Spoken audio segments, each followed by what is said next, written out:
Hello my dear students, good morning. My name is Anoop Vashisht. 25 साल का पढ़ाने का एक्सपीरियंस है और अब मैं आपको यह बताने वाला हूं कि किस तरीके से आपने अपना ऑब्जेक्टिव पेपर, चाहे वो नीट का हो, चाहे वो सीयूईटी का हो, चाहे वो ऑनलाइन हो, चाहे वो ऑफलाइन हो, किसी भी तरीके का पेपर, यहां तक कि आप इसके लिए सब्जेक्टिव पेपर के लिए भी आप इसे यूज कर सकते हैं, पर आपने देना नहीं है, कोई बात नहीं। ये किसी भी पेपर के लिए वैलिड है। यानी कि अगर कोई भी फ्रेंड्स आपसे पूछता है कि भैया पेपर कैसे करना चाहिए, तो उसके लिए ये सब कुछ वैलिड है।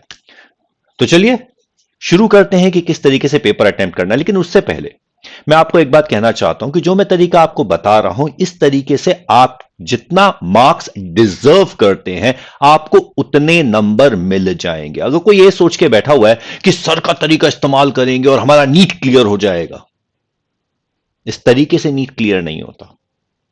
पहले मैं आपको बता देता हूं, कहीं ये ओवर एस्टिमेट करने की कोशिश मत करना। मैं कोई ये नहीं कर रहा कि अगर ऐसा कर दोगे तो झंडे गाड़ दोगे, ये कर दोगे, वो कर दोगे। मैं इस तरीके से कोई बात नहीं कर रहा हूं, मैं प्रैक्टिकल बात कर रहा हूं। इस तरीके से आप जितना डिजर्व करते हैं उतने नंबर आपको मिल जाएंगे।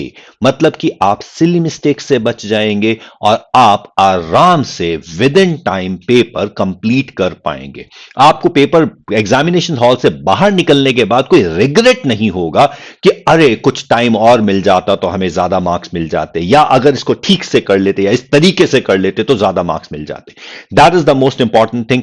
आपको एग्जामिनेशन हॉल से निकलने के बाद एक कॉन्फिडेंस होगा कि हां, जितना आपने तैयारी की थी आपके उतने नंबर आ रहे हैं। तो यह तरीका इसलिए है, यह तरीका आपको इसलिए इस्तेमाल करना है कि जितनी भी आपने तैयारी की है उसके उतने मार्क्स आपको मिल जाएं। तो चलिए बात करते हैं तरीके की, किस तरीके से आप एक objective paper two the maximum potential attempt कर सकते हैं।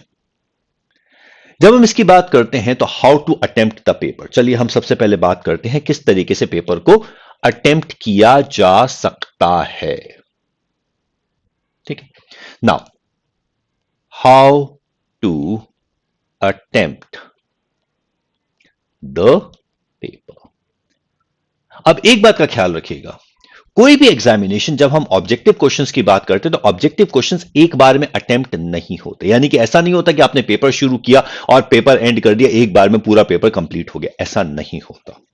पेपर हमेशा 4 बार में अटेम्प्ट होता है। पेपर अटेम्प्ट करने के 4 स्टेप्स होते हैं। There are 4 stages to attempt the paper. ठीक है, हमेशा 4 स्टेजेस होते हैं, एक स्टेज नहीं होती, 4 स्टेजेस होती है। यहां पर आजकल कहते हैं कि भैया आप पेपर को पढ़ने का टाइम लगाइए, पेपर पढ़ लीजिए। पूरा पेपर पढ़ने का टाइम भी दिया जा सकता है, कुछ भी हो सकता है। मैं सिर्फ एक छोटी सी बात बताऊंगा। पहला स्टेज, पहले स्टेज में आप पेपर स्कैन करते हैं। मतलब कि मान लीजिए ऑब्जेक्टिव है पेपर आपका, आपका ऑफलाइन है चाहे ऑनलाइन है, कोई फर्क नहीं पड़ता। अगर ऑनलाइन है तो आप क्लिक कीजिए, आपके सामने पहला क्वेश्चन आएगा। अब आप देखो, ऑब्जेक्टिव सब्जेक्ट, ऑब्जेक्टिव पेपर के अंदर चाहे ऑफलाइन हो चाहे ऑनलाइन हो, उसके अंदर 2 चीजें होती हैं। ठीक है, पहली चीज तो यह होती है कि आप सबसे पहले कौन सा टॉपिक या कौन सा सेक्शन अटेम्प्ट करेंगे। ठीक है, अब ऑफलाइन ऑनलाइन तो दूसरी चीज है। अब मान लीजिए जैसे कि आमतौर पर जब हम नीट के स्टूडेंट्स की बात करते हैं, when we talk about the NEET students, then in that case the NEET students start with biology mostly. अब ये कोई जबरदस्ती नहीं है कि आप बायोलॉजी से स्टार्ट करें, आप फिजिक्स से भी स्टार्ट कर सकते हैं, आप केमिस्ट्री से भी स्टार्ट कर सकते हैं, आप बायोलॉजी से भी स्टार्ट कर सकते हैं। कोई रूल नहीं है, कोई कंडीशन नहीं है कि आपको इससे करना चाहिए। जिसमें भी आपको लगता है कि आप कंफर्टेबल हैं, आप उस सेक्शन से स्टार्ट कर सकते हैं, कोई दिक्कत नहीं है। ठीक है, बट मोस्टली बायोलॉजी से स्टार्ट करते हैं, तो ठीक है। आपने क्या करना है, आपने बायोलॉजी वाले सेक्शन पे जाइए, online offline what ever it is, biology वाले सेक्शन पे जाइए, पहले क्वेश्चन से शुरू कर दीजिए। सच बात रहा हूं, पहले क्वेश्चन से शुरू कर दीजिए। ठीक है, पहले क्वेश्चन से शुरू कीजिए, क्वेश्चन पढ़िए। आता है नहीं आता, सीधा सीधा डिसाइड कीजिए, आता है नहीं आता। ठीक है, बायोलॉजी में मोस्टली कैलकुलेशंस नहीं होती। ठीक है, और सबसे इंपॉर्टेंट बात, अगर आपको लगता है कि उस क्वेश्चन को अटेम्प्ट करने में आपको 10 सेकंड से ज्यादा लगेंगे, यानी कि क्वेश्चन पढ़ा और अगर आपको पक्का पता है कि ये इसका आंसर आपको आता है, पता है, तो अटेम्प्ट कीजिएगा। अगर आपको लगता है कि अरे इसमें कुछ लिखना पड़ेगा, अटेम्प्ट नहीं कीजिएगा। अगर आपको लगता है कि इसको एक बार और करना पड़ेगा, अटेम्प्ट मत कीजिएगा। मतलब कि आपने क्वेश्चन पढ़ा, और हां, ध्यान रखिएगा, read question and all 4 options. चारों ऑप्शंस पूरी तरह पढ़ने के बाद उसका आंसर सोचिएगा। ऐसा हरगिज मत कर दीजिएगा कि क्वेश्चन पढ़ा रहे ये तो आता है, इसको तो आंसर ये था। मोस्ट ऑफन आप फर्स्ट ऑप्शन को मार्क कर देंगे और वो फर्स्ट ऑप्शन मोस्ट ऑब्वियस और गलत ऑप्शन होगी। मत कीजिएगा। मैं ये नहीं कहता कि फर्स्ट ऑप्शन आंसर नहीं हो सकता, बस मैं ये कह रहा हूं कि फर्स्ट ऑप्शन अगर आपको लगे आंसर है तो चारों ऑप्शन पढ़े बिना मार्क मत कीजिएगा। इस क्वेश्चन को आपको लगता है कि आप इसको 5 सेकंड में सॉल्व कर सकते हैं, लेकिन आपको फिर भी इस क्वेश्चन के अंदर 20 सेकंड लगाने हैं। 20 seconds you have to give. ठीक है। अगर आपको लगता है कि इस क्वेश्चन को आपको टाइम लगेगा, छोड़ दीजिए, जस्ट लीव इट, अगले क्वेश्चन पे चलिए। यह भी हो सकता है कि आपको वो क्वेश्चन पढ़ने के बाद लगे आपको नहीं आता, आप दूसरा क्वेश्चन पढ़े आपको लगे नहीं आता, तीसरा करे नहीं आता। कई बार ऐसा होता है कि हो सकता है आपने फिजिक्स से स्टार्ट कर दिया, आपने केमिस्ट्री से स्टार्ट कर दिया। फिजिक्स बायोलॉजी वाले स्टूडेंट के लिए सबसे ज्यादा डिफिकल्ट होता है, तो इस वजह से हो सकता है कि अगर आपने फिजिक्स से स्टार्ट कर दिया, देन इन दैट केस हो सकता है फर्स्ट क्वेश्चन ना आता हो, सेकंड भी ना आता हो, थर्ड भी ना आता हो, फोर्थ भी ना आता हो। अगर पहले 4 क्वेश्चन लगातार आपको ऐसा लगेगा कि आपको नहीं आते हैं, तो दिमाग उड़ जाता है, आपको कॉन्फिडेंस उड़ जाता है।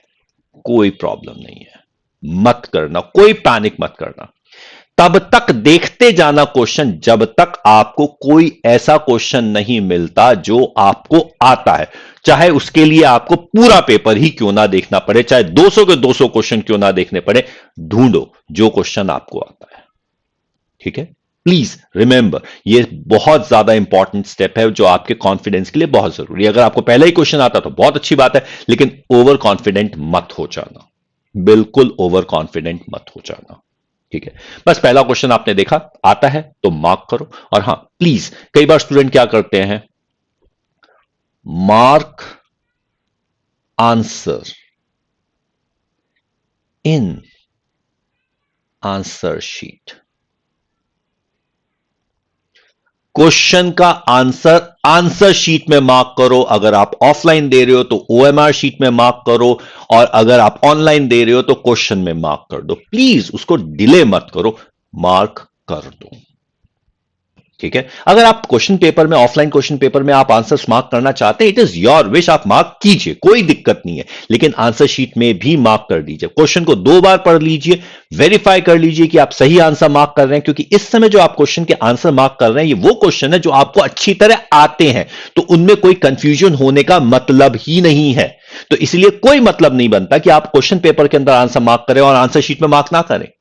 तो इसीलिए आप उन आंसर्स को क्वेश्चन पेपर में मार्क कीजिए, आपकी मर्जी है, लेकिन आंसर शीट में भी मार्क कर दीजिए, और फिर उन क्वेश्चन को भूल जाइए, जस्ट फॉरगेट इट।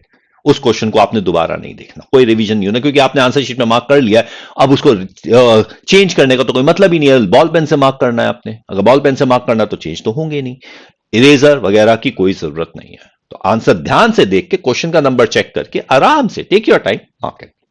ठीक है, मार्क कर दिया। ठीक है। अब इस तरीके से आप पूरा एक सेक्शन देखते जाएंगे। जैसे मान लीजिए आपने बायोलॉजी से स्टार्ट किया, मोस्ट ऑफन बायोलॉजी से स्टार्ट करते हैं, कोई जरूरी नहीं है, पर आपने जब मार्क किया तो आप ऐसे क्वेश्चन में चलते चले जाएंगे, आप पीछे नहीं जाएंगे, आप क्वेश्चन पढ़ते चले जाएंगे, और जो क्वेश्चन आपको आते चले जाएंगे आप बुक में मार्क, आप आंसर शीट में मार्क करते चले जाइए, करते चले जाइए, पढ़ते चाहिए, मार्क करते जाइए, पढ़ते जाइए, मार्क करते जाइए, जो आते हैं उनको मार्क करते जाइए। क्वेश्चन को, अगर आपको लगता है वो क्वेश्चन आपको आंसर आता है, तो आप क्वेश्चन को 2 बार पढ़ेंगे, चारों ऑप्शन पढ़ने के बाद आप मार्क कर दीजिए, कीजिए, करते जाइए, करते जाइए, करते जाइए, और लास्ट में जो भी सेक्शन आपने स्टार्ट किया उसके लास्ट क्वेश्चन पे पहुंच जाइए। घड़ी मत देखिएगा, बिल्कुल घड़ी मत देखिएगा। ठीक है। वॉच नहीं देखनी, घड़ी नहीं देखनी। आपको एक क्वेश्चन के लिए टाइम नहीं लगाना कि इतने टाइम में आपने क्वेश्चन अटेम्प्ट करना, इतना टाइम लगाना है आपने क्वेश्चन को, नहीं लगाना। लास्ट सेक्शन पे पहुंच के अगले सेक्शन पे चलो।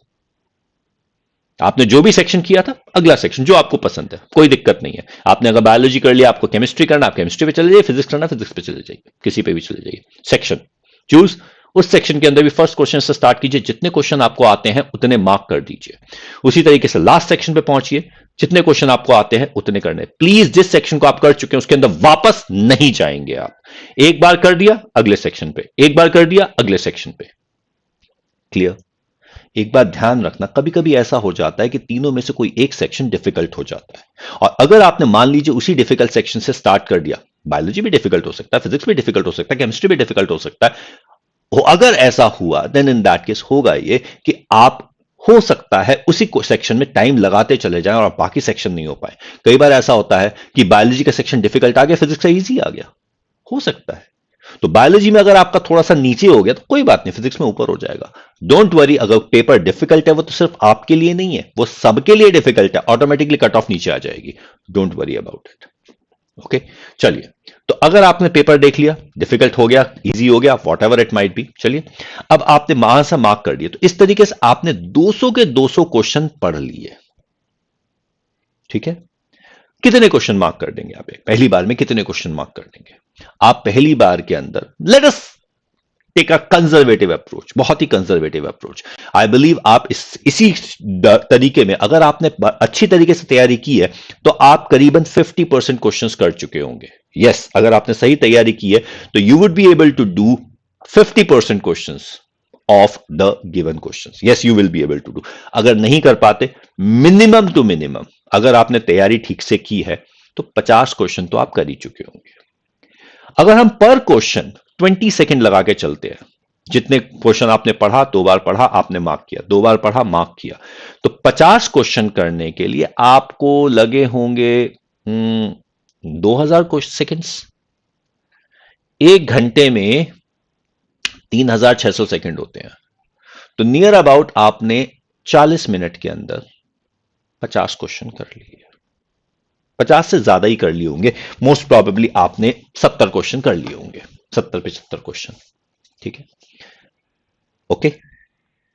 अब ये करने के बाद आप घड़ी देखना चाहें तो आप देख सकते हैं, या आप अभी खुद भी ट्राई करके देख सकते हैं। जो अभी आप मॉक टेस्ट करेंगे उसमें ट्राई करके देख लीजिएगा आप कितने क्वेश्चन कर पाते हैं। ठीक है, क्वेश्चन कर पाए वो जितने क्वेश्चन आप कर लें, मेरे को फोन नंबर यहां पे सामने दे रखा है, मुझे बताइए कि आप पहली बार में कितने क्वेश्चन कर पाए। जस्ट नोट इट डाउन, इतने क्वेश्चन आपने कर लिए, and these questions are absolutely correct, क्योंकि आपने वही क्वेश्चन अटेम्प्ट किए हैं जो आपको आते थे। ठीक है, एक बार आपने कर लिया। अब दूसरी बार फिर से फर्स्ट सेक्शन से आ जाइए, फर्स्ट पार्ट में आ जाइए फिर से। अब की बार आप वो क्वेश्चंस करेंगे जो आपको आते हैं, लेकिन आपको लगता है कि इसमें कहीं कुछ पेच हो सकता है, कहीं कुछ कंफ्यूजन हो सकता है, या फिर आपको उसमें कुछ छोटा मोटा 1-2 लाइन का कैलकुलेशन करना पड़ सकता है। ठीक है, अब आप ये कीजिए क्वेश्चंस। एक बात ध्यान रखना कि जब आंसर शीट के अंदर 50 मार्क्स लगे होते हैं या 70-80 नंबर लगे होते हैं, देन इन दैट केस आपका कॉन्फिडेंस बूस्ट कर जाता है। आपको ओवर कॉन्फिडेंस नहीं होता, लेकिन आपकी नर्वसनेस खत्म हो जाती है। यू आर एब्सोल्युटली कॉन्फिडेंट, तो आप बड़े आराम से उसको अटेम्प्ट करते चले जाइए। ठीक है, अब दूसरी बार में आपने अटेम्प्ट किया उन क्वेश्चंस को जो आपको आते हैं, पर आपको लगता है कि शायद कुछ टाइम लग जाए। अभी भी फिजिक्स के अंदर अगर लंबे कैलकुलेशन वाले क्वेश्चंस लगते हैं, केमिस्ट्री के अंदर अगर आपको लंबे कैलकुलेशन वाले क्वेश्चंस करते लगते हैं, तो वो भी अभी आप अटेम्प्ट नहीं करेंगे। अभी आप ऐसा कोई भी क्वेश्चन अटेम्प्ट नहीं करेंगे जिसमें आपको लगता है कि आपको टाइम लग सकता है। Just don't attempt it. दूसरी बार में आपने वो सारे क्वेश्चंस कर लिए जिसमें आपको लगता है कहीं कोई पेच हो सकता है, 2 बार पढ़िए और उसको मार्क कर दीजिए। ठीक है, एक बात मैं आपको बताता हूं कि जैसे जैसे आप क्वेश्चन एक बार पढ़ लेते हैं ना, तो आपका दिमाग, आपका सबकॉन्शियस ब्रेन उस क्वेश्चन पे काम करना शुरू कर देता है। आपको पहली बार पढ़ने में वो क्वेश्चन डिफिकल्ट लग सकता है, हो सकता है आपको वो समझ में ना आए, लेकिन जब आप दूसरी बार उस क्वेश्चन को पढ़ते हैं तो आपको पता, ओहो इसमें तो ये गड़बड़ थी, अच्छा ये पूछा, यहां कंफ्यूज करने की कोशिश की गई है। दूसरी बार पढ़ना जरूरी हो जाता है, और वो भी ऐसा कि एक बार निकलने के बाद दूसरी बार जब वापस आते हो तो ईजी हो जाता है। आप फटाफट अब वो क्वेश्चन अटेम्प्ट करते चले जाइए, और हां उसके भी आंसर शीट में मार्क करते चले जाइए। 2 बार हो गया। ठीक है, अब आप मुझे बताएंगे कि आप दूसरी बार में कितने क्वेश्चंस किए, उसको भी नोट डाउन कर लीजिएगा। अब आप दूसरी बार जब आप पूरा देख लें, फिर से पूरा पेपर बीच में रुकना नहीं है, पूरा पेपर जब आप देख लें तो आप नोट डाउन कर लीजिए कि अब आपने कितने क्वेश्चंस किए। ठीक है, या अब आपकी आंसर शीट में कितने क्वेश्चंस मार्क हो गए। That's it, do it. इसके बाद तीसरी बार, अब तीसरी बार में आप वो क्वेश्चन अटेम्प्ट करेंगे जिनमें आपको लगता है कि टाइम लग सकता है, पर आपको आते हैं। अभी भी वो क्वेश्चन अटेम्प्ट कर रहे हैं जो आपको आते हैं। अभी वो क्वेश्चन आप हाथ भी नहीं लगाएंगे जिनको आपको लगता है कि आपको नहीं आते। Just leave those question. ये तीसरी बार में हुआ है। ठीक है, अब 3 बार में अगर आपकी प्रिपरेशन ठीक है तो you have already cleared the entrance examination. अब आप अपनी रैंक की बात करेंगे। अब आप उन क्वेश्चंस की बात करेंगे जो आपको नहीं आते। जी, आप उन क्वेश्चंस की बात करेंगे जो आपको नहीं आते। अब उन क्वेश्चंस के अंदर जितना बचा हुआ टाइम है वो आप लगा दीजिए, लगा दीजिए। This is the fourth run, चौथा रन है ये। उन क्वेश्चंस के अंदर आप वो टाइम लगाइए, उन क्वेश्चंस के अंदर टाइम लगाइए जो आपको नहीं आते, उनको आराम से तसल्ली से सॉल्व कीजिए। अब आपको कोई टेंशन नहीं है, भैया ये वाले क्वेश्चन अगर अटेम्प्ट हो गए तो ये तो बोनस है, ये तो आपको आते ही नहीं थे, अगर ये अटेम्प्ट हो गए तो ये तो बोनस है। जितने आपको आते थे वो मार्क्स तो आप ऑलरेडी ले चुके हैं।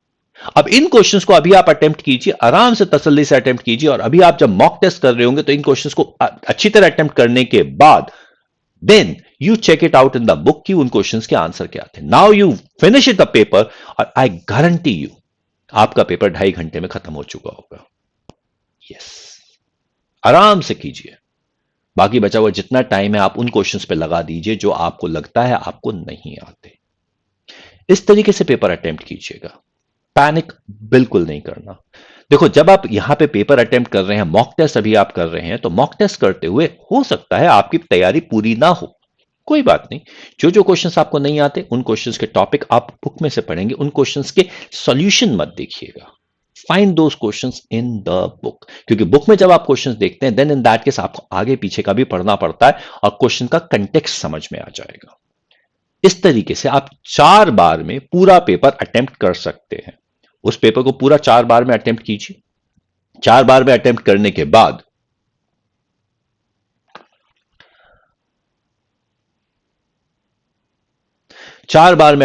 बाद अब चेक कीजिए आपके कितने मार्क्स आते हैं। एंड प्लीज, नंबर आपके सामने है, इस नंबर पर मुझे मैसेज कर दीजिएगा कि इस तरीके से आपके मार्क्स में कुछ इंप्रूवमेंट हुआ या नहीं। ठीक है ना?